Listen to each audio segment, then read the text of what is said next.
A reading from the Acts of the Apostles. Stephen, full of grace and power, did great wonders and signs among the people. Then some of those who belonged to the synagogues of the Freedom, Cyrenians, Alexandrians, and others of those from Cilicia and Asia, stood up and argued with Stephen. But they could not withstand the wisdom and the spirit with which he spoke. Then they secretly instigated some men to say, "We have heard him speak blasphemous words against Moses and God." They stirred up the people, as well as the elders and the scribes. Then they suddenly confronted him, seized him, and brought him before the council. They set up false witnesses who said, "This man never stops saying things against this holy place and the law. For we have heard him say that this Jesus of Nazareth will destroy this place and will change the customs that Moses handed on to us." And all who sat in the council looked intently at Stephen, and they saw that his face was like the face of an angel. The word of the Lord. Thanks be to God.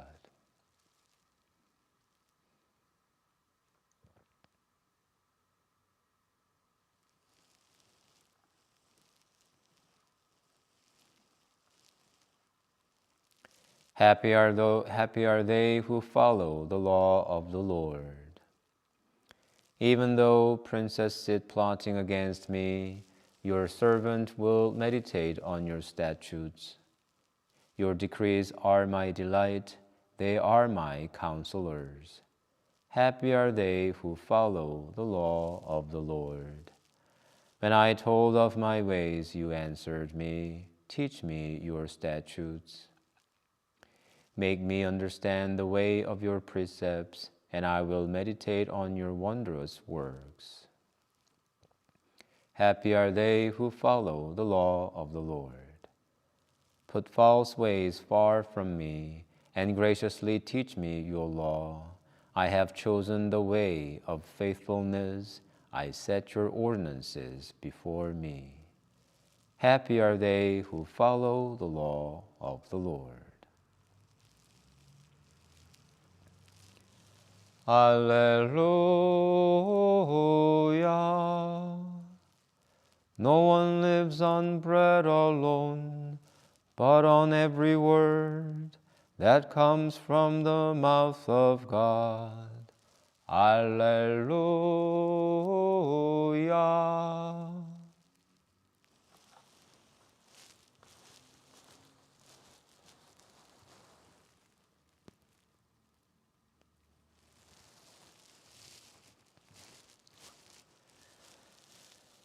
A reading from the Holy Gospel according to John. Glory to you, O Lord.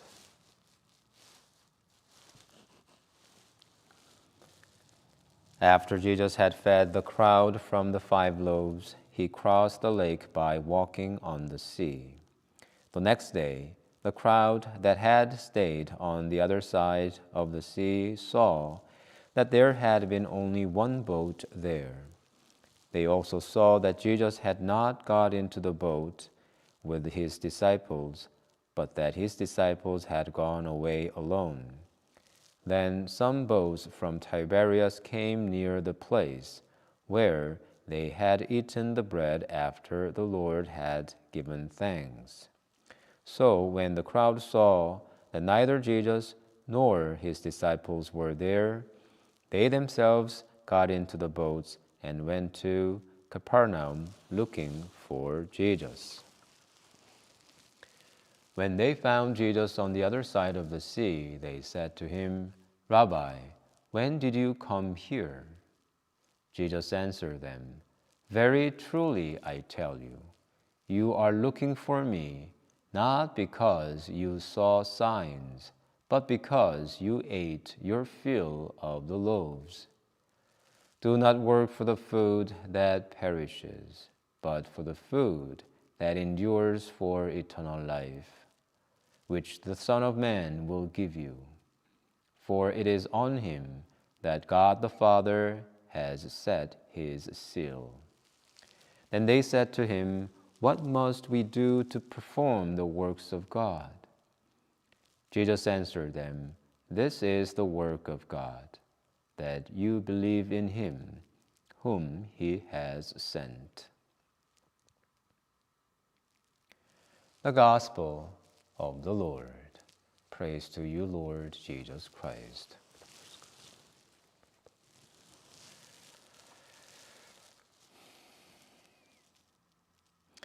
We have heard him speak blasphemous words against Moses and God.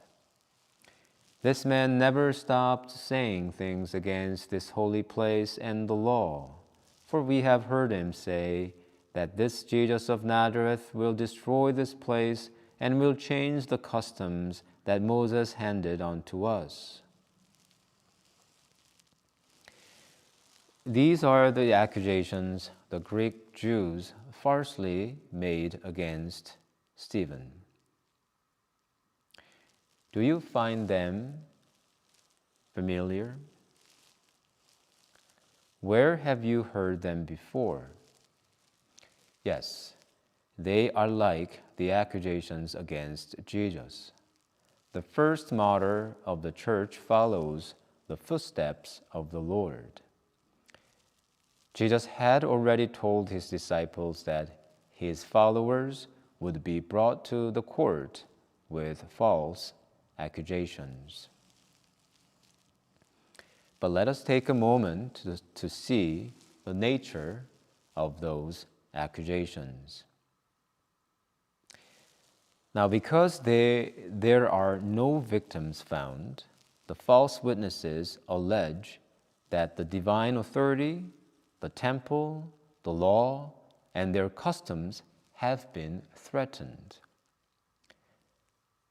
The followers of Jesus, the disciples of Jesus, do not injure or harm anyone, but they are accused because they have allegedly expressed their thoughts and faith. Now, does it not sound even more familiar?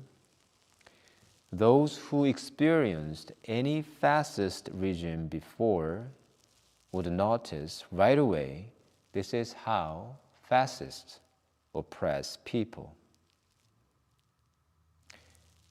Since fascists cannot find real victims, they accuse their opponents of having threatened the state, the law, the social structure, or the good customs. But the reality is that fascists violate the freedom of expression and speech, and they also deny the freedom of religion and thought. Christians are destined to suffer under fascism. It is because a fascist regime cannot admit another ultimate authority, namely God. When Christian doctrines and teachings are suppressed, it is also an indication that natural freedom and rights are under attack. Stephen was brought to court not because he did something criminal, but because he spoke the truth. Can we Christians stop speaking the truth?